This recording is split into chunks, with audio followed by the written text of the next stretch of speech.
Hi, hello everyone. Welcome back to Foundations of Public Administration, and thank you for watching my first ever video recording for my lecture.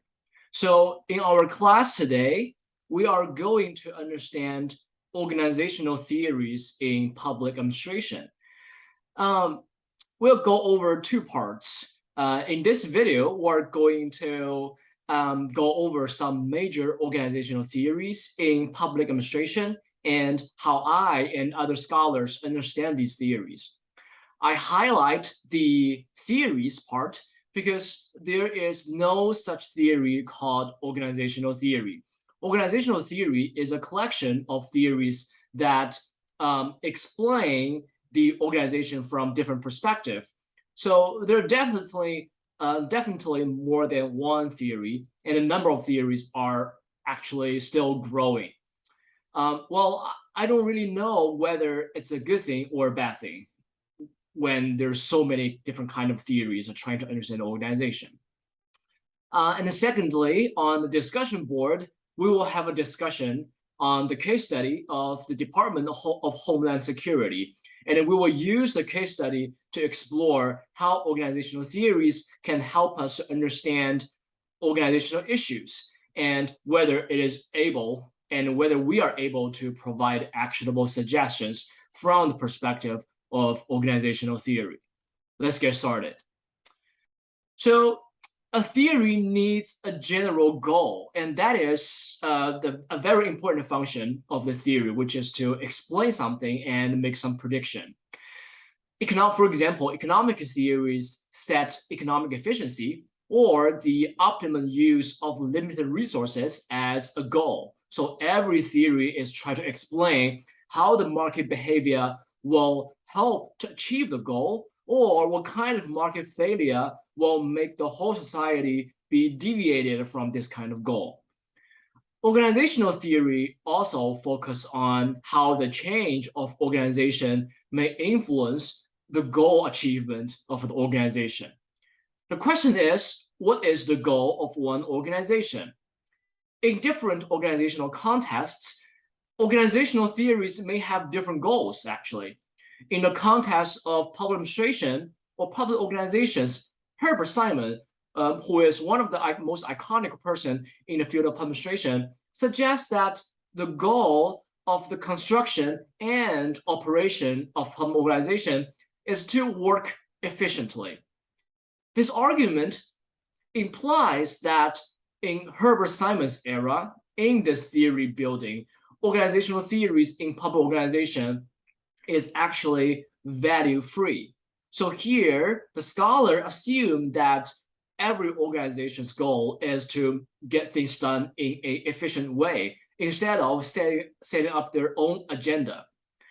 It doesn't mean public organizations do not consider value, but the theory claims that administration is not engaged in value setting or broad value setting.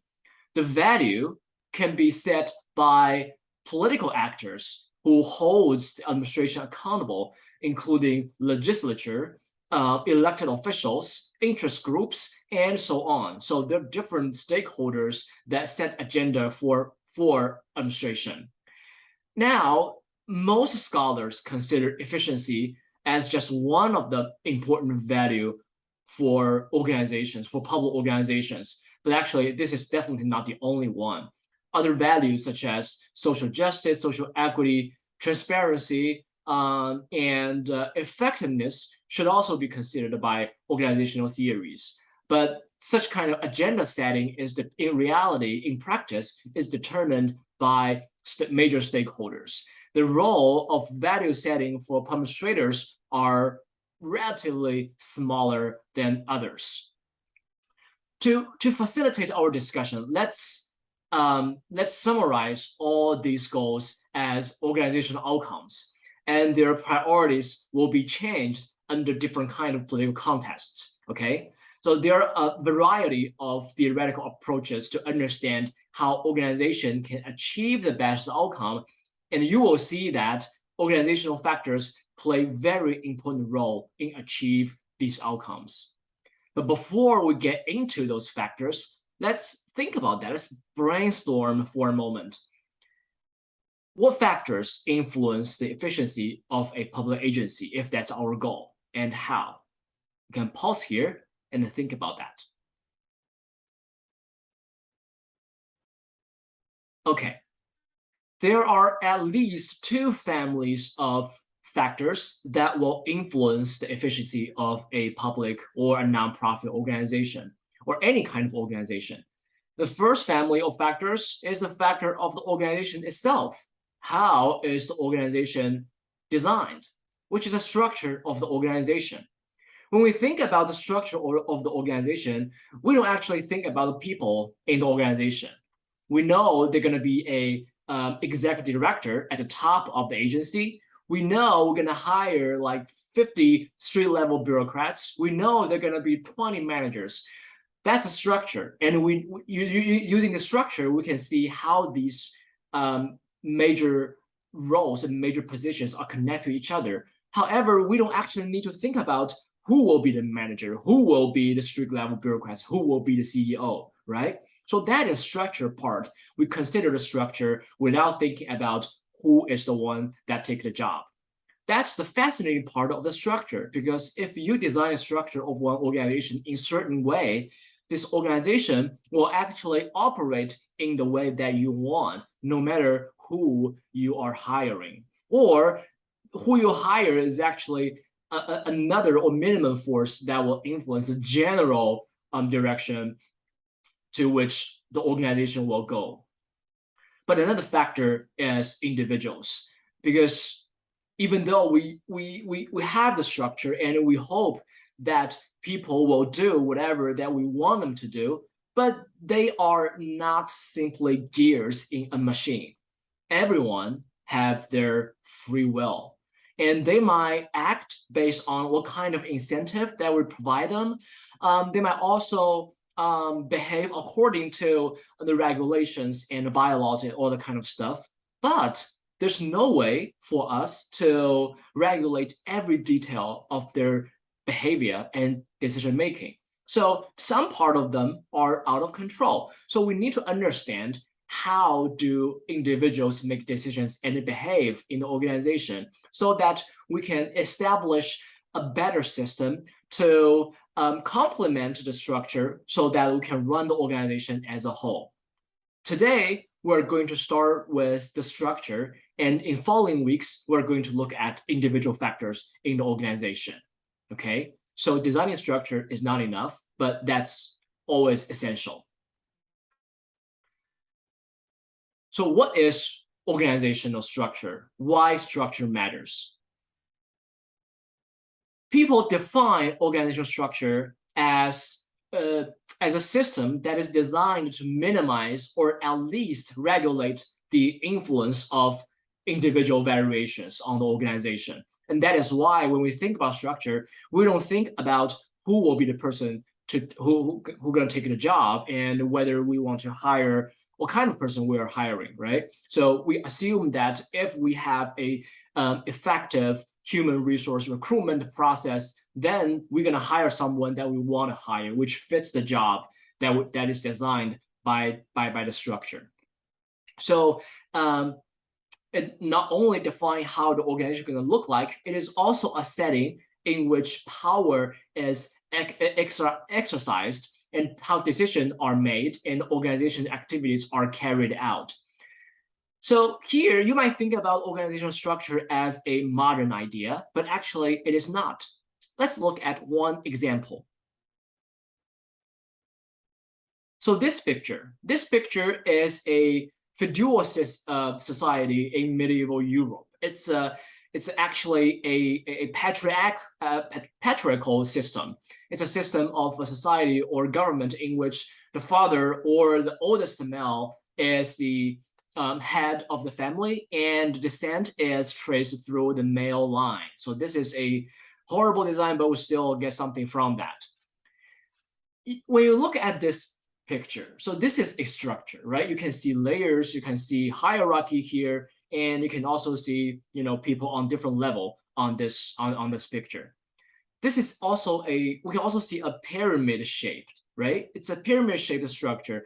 It looks very similar to the current structure of a bureaucracy. And actually, it works very similar to our current structure of bureaucracy. In this figure, you can also see that it's hierarchy. The hierarchy in the whole system shows how authorities are passing by. And it also implies the notion of span of control, right? Because the king has no sufficient capacity to control every free man. So he needs to delegate some of his authority to nobles and also some authority of the nobles to lords so that they have sufficient capacity to control certain part of the society. And that is a pretty modern idea if we think about the bureaucracy in our own age, right? So this is structure of the government of the United States, which is a modern democratic government. It also adapts a pyramid shape, right? So what's the difference between the modern US government and a patriarchal kingdom then? So the major difference here is actually raised by Max Weber's model of bureaucracy. Max Weber is one of the most important sociologists in our world.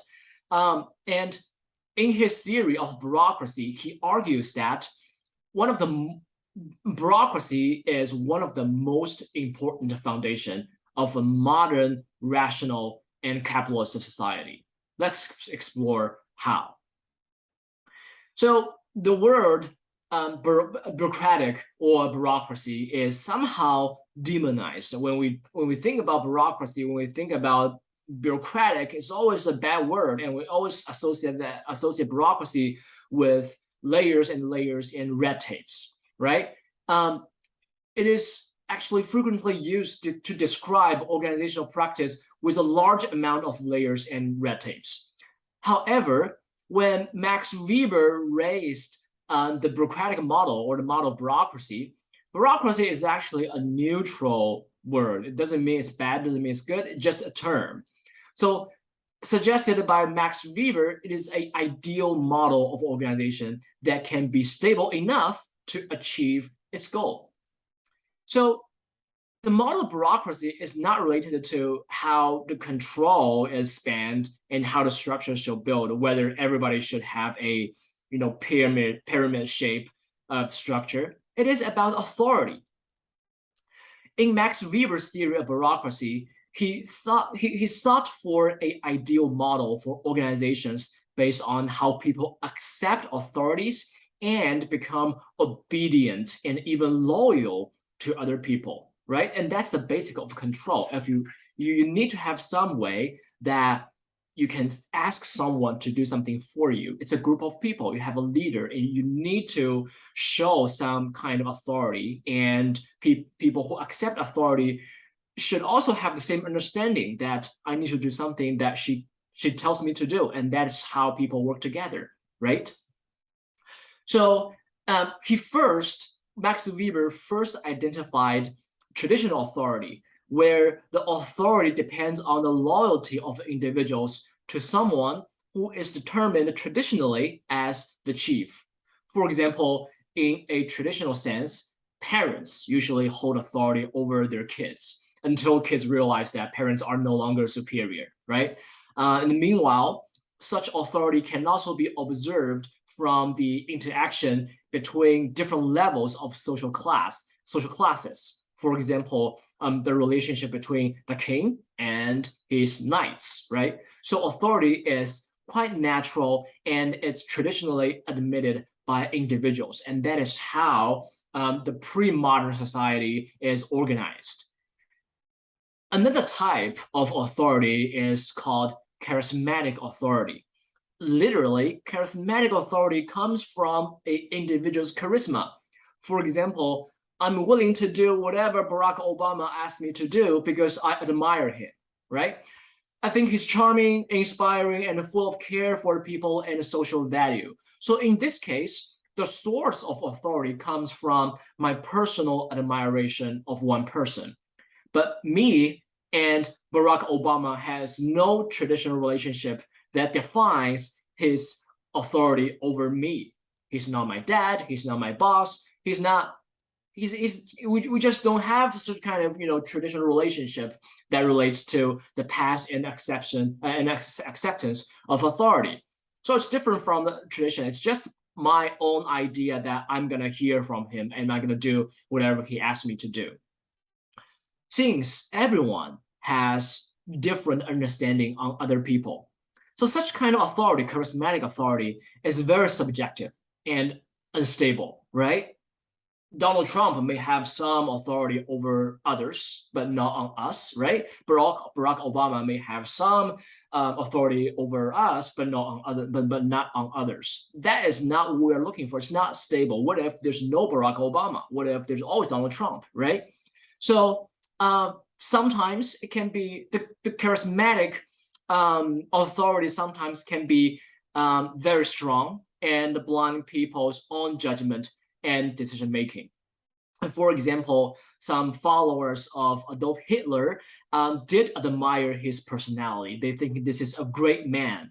But this can also help us understand, some Trump supporters and how QAnon has expanded the Trump team. So charismatic authority is subjective and emotional, and therefore it is not stable. It is not something we want to have in the organization, even though sometimes it actually makes the control stronger in the organization. That's why sometimes we need charismatic leaders. So the third type of authority, which is suggested by Max Weber as the ideal for modern society, is rational legal authority. Such kind of authority is determined by legislation. It's not determined by tradition. It's not determined by our personal judgment or taste of one person. It's determined by legislation, and it's written in law. So one assumption here is the law is legitimized by major stakeholders. So it will be better the law is established through a democratic system. For authoritarian system, maybe even though we define such kind of authority in an organization, it doesn't have any kind of legitimacy among the people. So people are now willing to accept authority. That happens in some authoritarian countries. But so some kind of theory also argues that Max Weber implied that we need to have a democratic system so that we can have a legitimized rational legal authority system in the organization. But that's a little bit off the topic. So the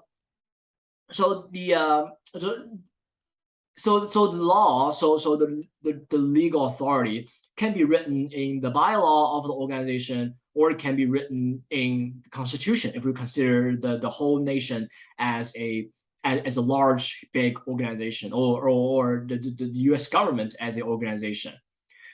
Different from previous two types of authority, rational legal authority does not relate to any specific individuals. It is designed to serve the mission of the organization or the general good of the society. And it is agreed by stakeholders, important stakeholders in the society. So in the bureaucratic model, rational legal authority is suggested to be the most stable and efficient type of authority. It has very minimum relationship with individuals, so that's relatively stable. And the structure of organization defines the rational legal authority within the organization. Okay.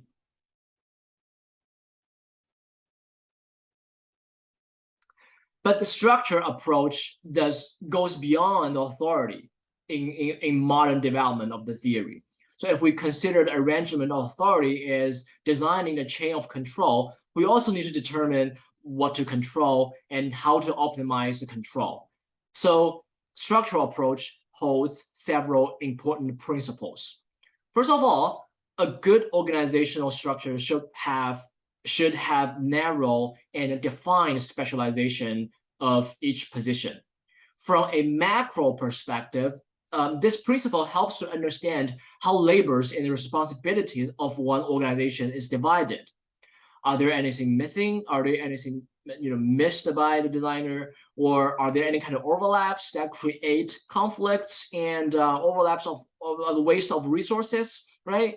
In addition, it also helps to design impersonal or non-personal positions so that no matter who get the job, no matter who assume the job, the general outcome won't be changed too much. Secondly, the structure itself should be clearly designed.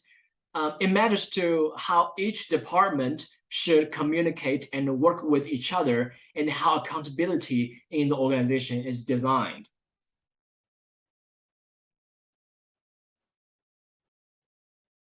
And also clear rules are important for the structure and each position. Rules in organization, for example, the Institute of Public Service are included in a bylaw, which is a constitution type documents that we have to follow when decisions are need to be made. And for other elements, for example, even though the structural approach is impersonal, staff and experts should be hired to fit the job responsibility of one position. The impersonal assumption only holds when staff of the similar level of expertise are hired for the position. And finally, in public organizations, its structure is usually determined by members outside the organization. For example, the legislature, right? So in private companies and nonprofit organizations, the board of the organization is usually engaged in a structural reform because a change in organizational structure will have great impact on organizational outcomes.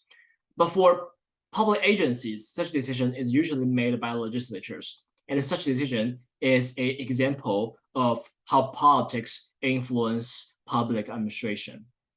So in the structure approach, we need to consider the size of the organization, how we design a span of control, right? How many managers we need, how to dedicate the resources of the top to people at the front.